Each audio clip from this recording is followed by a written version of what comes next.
చంద్రబాబు నాయుడు గారి నేతృత్వంలో కూటమి అధికారంలోకి వచ్చిన 2024 నుంచి ఇప్పటి వరకు చూస్తే వ్యవసాయానికి, రైతుకు మద్దతుగా తీసుకున్న నిర్ణయం ఒక్కటంటే ఒక్కటి కూడా లేదు.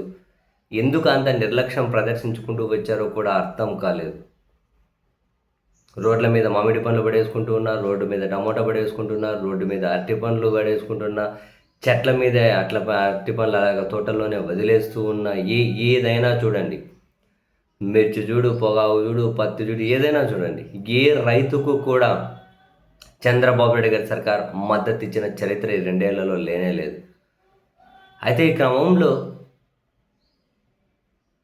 రైతు అంటే ధరల స్థిరీకరణ కోసము, రైతుకు మద్దతుగా ఉండడం కోసము కాసింత ఉపశమనం కల్పించాల్సిన బడ్జెట్ ఏమైనా ప్రవేశపెడతారు అంటే అది కూడా లేదు. ఇప్పుడు రైతు భరోసా అంతకుముందు 25-26 బడ్జెట్లో 9,400 కోట్లు ప్రవేశపెడితే ఇప్పుడు 26-27 బడ్జెట్లో కేవలం 6,400 కోట్లకే తగ్గించారు కూడా. రైతు స్థిరీకరణ ఎన్ని కష్టాల్లో రైతులు ఉంటే రైతు స్థిరీకరణ కోసం ధరల స్థిరీకరణ కోసం వాళ్ళు ప్రవేశపెట్టింది ఎంత? ధరల స్థిరీకరణ కోసం 500 కోట్ల రూపాయలు. ఏ విషయంలో కూడా రైతులకు మద్దతుగా లేదు. కానీ బహుశా వ్యవసాయం కూడా ప్రైవేట్ భాగస్వామ్యంలోకి తీసుకెళ్తారా అని చెప్పి ఇంతకు ముందు కూడా మనం చాలాసార్లు మాట్లాడుకున్నాం. సో తాజాగా వ్యవసాయ బడ్జెట్ ప్రవేశపెట్టేటువంటి అచ్చెన్నాయుడు గారు అదే విషయాన్ని సుస్పష్టంగా చెప్పారు. వ్యవసాయ రంగంలో కూడా ప్రభుత్వ ప్రైవేట్ భాగస్వామ్యాన్ని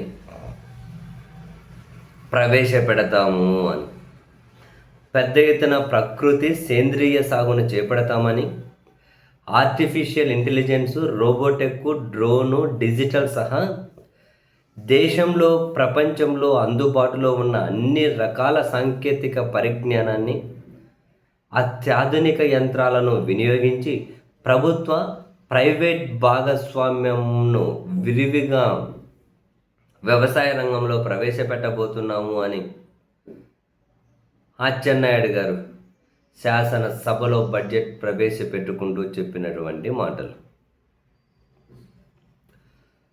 సో అందుకే ఈరోజు కొన్ని పత్రికలు కూడా కార్పొరేట్ గుప్పెట్లోకి సేద్యం అని చెప్పి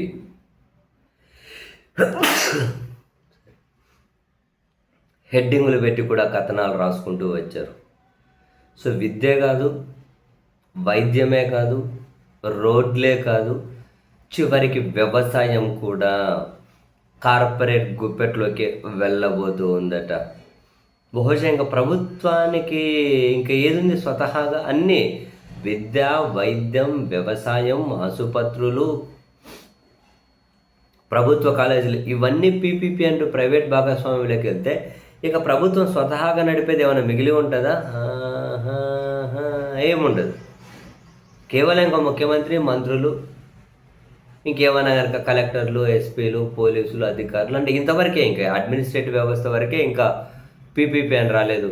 బహుశా నెక్స్ట్ స్టెప్లో ఈ అధికారులు వీళ్ళు సరిగ్గా పనిచేయడం లేదని అది కూడా పీపీపీలోకి వెళ్ళినా కూడా ఆశ్చర్యం ఉండదేమో మనకు. మనం ఇప్పుడు ఇటువంటివి ఏమైనా మాట్లాడుకుంటే కొందరికి అతిశయోక్తి అనిపించవచ్చు.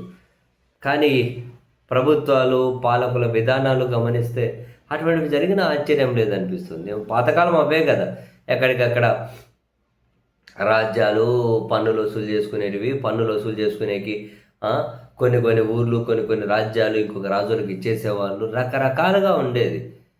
ఇవన్నీ దాటుకుని ప్రజాస్వామ్యంలోకి వచ్చాం. ఇప్పుడు మళ్ళీ ప్రతిదీగానే ప్రైవేటు, కార్పొరేటర్ల గుప్పెట్లోకే తీసుకెళ్ళి మళ్ళీ అటువంటి సామ్రాజ్యవాదమే కళ్ళ ముందు కనిపించడం కాదు, ఆల్రెడీ మన జీవితాల్లోకి వచ్చేసింది లేండి.